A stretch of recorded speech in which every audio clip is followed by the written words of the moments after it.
A dim light glowed from my phone as it vibrated on my nightstand.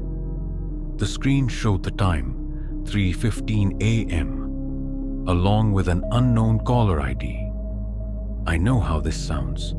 Another fake ghost story, another desperate attempt for attention. But if you were me, if you had to hear what I hear every single night, you wouldn't be so quick to call it fake. A framed photo of my sister, Emily, sat on my shelf, her bright smile frozen in time. She died 6 years ago in a car accident. She was 19, a freshman in college, full of life. Her laugh was loud, contagious. She was the kind of person who could walk into a room and make it feel warmer. I was 21 at the time. Her big brother. I was supposed to protect her. It happened on a Saturday night. The roads were slick from an earlier storm, the mist making it hard to see. We had been at a party. She was drunk, but I was sober.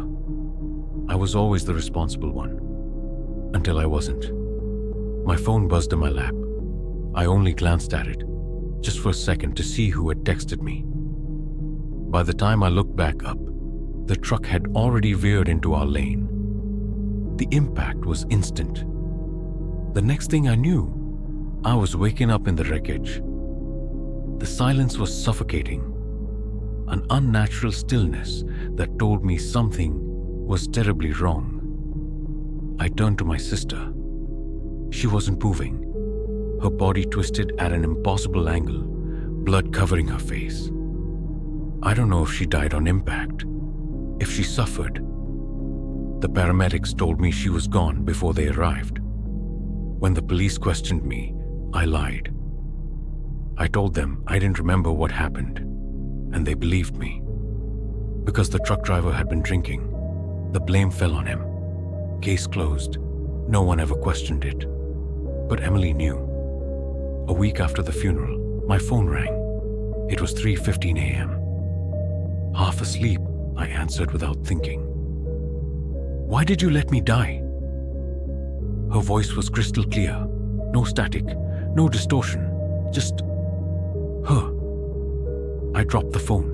That was the first time, but not the last. Every night the phone rang at the same time, same question. I stopped answering, but it didn't matter. She started leaving voicemails. Some were just silence. Others were slow, wet breathing, like someone struggling to take their last breath. I changed my number, got a new phone, even moved to a different apartment. But it didn't stop. Then came the nightmares. At first, they were just flashes, headlights, screaming, the taste of blood in my mouth. But then they got worse. I started seeing it from her perspective. I'd feel the impact, hear my own screams. I'd feel the glass slicing through my skin, the weight of the car crushing me. But the worst part, the moment, before everything goes black, the moment she realizes she's gonna die, the pure terror in her eyes. Every time I wake up gasping for air, and every time my phone rings. Last night was different. I didn't wake up from a nightmare. I woke up because I couldn't breathe. It felt like someone was pressing down on my chest, squeezing the air from my lungs. I tried to sit up, but I couldn't move. Then my phone buzzed.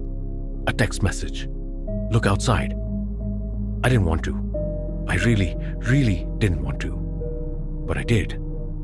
And that's when I saw her. Emily, she stood beneath the streetlight, her head tilted at an unnatural angle. Her arms hung limply at her sides, her body still dressed in the clothes she died in, blood-stained jeans, a torn hoodie. She was smiling. My phone rang. 3:15 a.m. I didn't answer. I just stared. Then she took a step forward. I don't know how long I stood there frozen, watching her. But eventually, my phone buzzed again. Another text. "Time's up." The lights in my apartment flickered. The TV turned on by itself, static hissing at full volume. My phone screen glitched. the text distorting until the words twisted into something new. "I want you to see what I saw." Then everything went black. When I woke up, I wasn't in my apartment anymore. I was sitting in my car. The night of the accident. The truck was coming. I knew it was coming. I tried to move, to scream, to do anything, but I couldn't. This time I wasn't in the driver's seat. I was in Emily's. I watched as I glanced down at my phone. I saw the headlights growing closer. I felt the impact tear through my body. I saw what she saw. And then I woke up, back in my apartment. But something is different now. My phone isn't ringing at 3:15 anymore. Because I don't need the calls. I remember everything. I remember what she saw. And I think I finally understand what she wants. I don't think this is over. Not yet.